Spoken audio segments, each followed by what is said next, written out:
5:30, a local Customs and Border Protection officer answered the call from almost 2,000 miles away.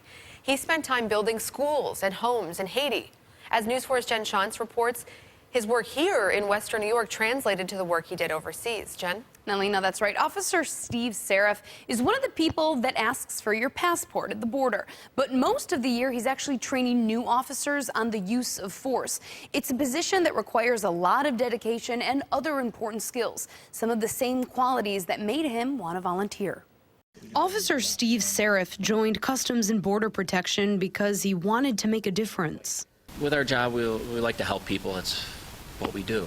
Whether it's protecting our borders or protecting our people, Saraf teaches new officers how to approach dangerous situations the right way. He leads new officers through virtual training, simulations of active shooters, hostage situations, or domestic disturbances. One of the most important tools a new officer learns is the thought process behind each decision, which they often have just seconds to make. He portrays the characteristics that someone has outside of this job, and he brings them to the job. Characteristics like persistence, flexibility, empathy. The same qualities that led him to Port-au-Prince, Haiti, with the Lockport Alliance Church in early September. There were 17 of us that went, and Steve was really excited. He was one of the first people that said, I really would like to go and do something like this.